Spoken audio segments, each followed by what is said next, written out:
महाशिवरात्रि व्रत कथा। एक बार पार्वती ने भगवान शिव शंकर से पूछा, ऐसा कौन सा व्रत है जिसे मृत्यु लोक के प्राणी आपकी कृपा दृष्टि सरलता से प्राप्त कर लेते हैं। तब शिव जी बोले, हे पार्वती, सबसे श्रेष्ठ व्रत महाशिवरात्रि का है। मैं इस व्रत की आपको एक कथा सुनाता हूँ। एक गांव में एक शिकारी रहता था। वह शिकार करके अपने परिवार को पालता था। उसने साहूकार से कर्जा ले रखा था, लेकिन वह कर्जा समय से नहीं चुका सका, तो साहूकार क्रोध में आकर शिकारी को अपने घर बंदी बना लिया। संयोग से उस दिन शिवरात्रि भी थी और पास में एक मंदिर भी था। शिकारी ध्यान मगन होकर शिव संबंधी धार्मिक बातें सुनता रहा। चतुर्दशी को उसने शिवरात्रि की कथा भी सुनी। शाम होते ही साहूकार ने उसे अपने पास बुलाया और कर्जा चुकाने के विषय में बात की। शिकारी अगले दिन सारा कर्जा लौटा देने का वचन देकर बंधन से छूट गया। तब शिकारी भूख प्यास से व्याकुल होकर जंगल में शिकार खोजने लगा। देखते देखते शाम हो गई और फिर रात भी हो गई। तब शिकारी एक तालाब के किनारे बेल पत्र के पेड़ पर चढ़ गया और रात बिताने की प्रतीक्षा करने लगा। उस बेल के पेड़ के नीचे एक शिवलिंग था।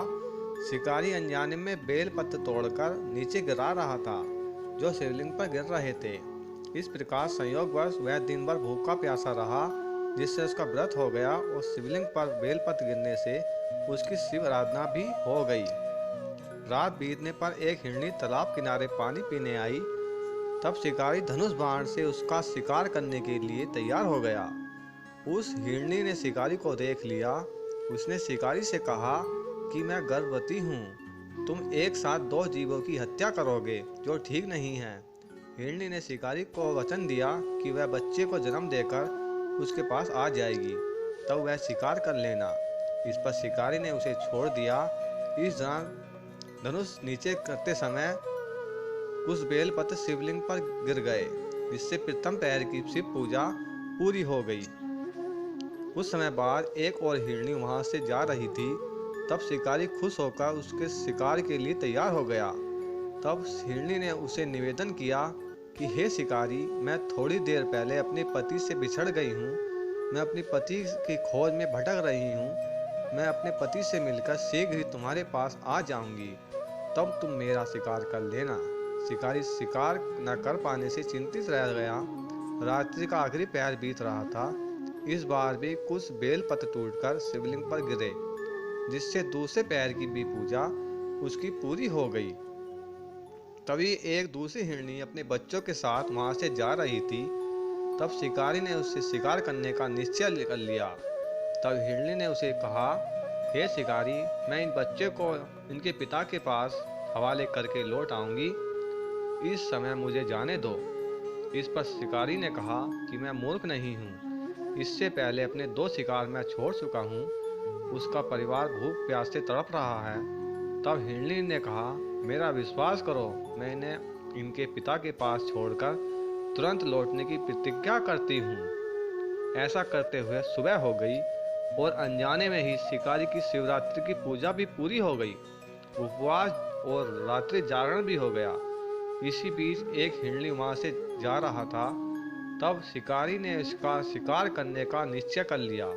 शिकारी को धनुष बाण चढ़ाए देखकर उस हिरण ने निवेदन किया कि यदि तुमने मेरे से पहले 3 हिरनी और उनके बच्चे का शिकार कर लिया हो, तो उसे भी मार दो, ताकि उनके वियोग में मैं दुखी नहीं रहूं। अगर उनको जीवन दान दे दिया है, तो कुछ समय के लिए मुझे भी जीवन दान दे दो। मैं उनसे मिलकर दोबारा यहाँ आ जाऊँगा। हिरण की बातें सुनकर शिकारी के मन में रात का पूरा घटनाक्रम सामने आ गया। उसने सारा घटनाक्रम हिरण को बताया। तब हिरण ने कहा कि वे तीनों हिरनी मेरी पत्नियां हैं। जिस प्रकार वे तीनों आपसे वादा करके गई हैं, उसकी मृत्यु से वे अपने धर्म का पालन नहीं कर पाएंगी। जिस प्रकार तुमने उन पर विश्वास करके उन्हें जाने दिया, वैसे ही उसे भी जाने दो। वह अपने परिवार के साथ जल्द ही यहाँ उपस्थित हो जाएगा। शिकारी ने उसे भी जाने दिया। शिवरात्रि व्रत और पूजा होने से उसका मन निर्बल हो गया। उसके अंदर भक्ति की भावना जागृत हो गई। कुछ समय बाद वह हिरण अपने परिवार देवचन का कारण अपने परिवार के साथ शिकारी के सामने उपस्थित हो गया। उन जीवों की सत्यता, सात्विक और प्रेम भावना को देखकर शिकारी की आत्मग्लानि हुई। उसने हिरण परिवार को जीवन दान दे दिया। अनजाने में ही सही, शिवरात्रि का व्रत करने से शिकारी को मोक्ष मिला। मृत्यु के बाद शिवगण उस शिकारी को शिवलोक ले गए। मेरी तरफ से आपको शिवरात्रि की ढेर सारी हार्दिक शुभकामनाएं। भगवान शिव शंकर आपकी सारी मनोकामनाएं पूरी करें, मैं ईश्वर से यही प्रार्थना करता हूँ। तो दोस्तों, यह कथा आपको कैसी लगी प्लीज़ हमें कमेंट करना। वीडियो अच्छी लगी हो तो वीडियो को लाइक कर देना, शेयर कर देना, और यदि आप मेरे चैनल में नए हो तो प्लीज़ मेरे चैनल को सब्सक्राइब कर लेना और बेल आइकन को प्रेस कर लेना।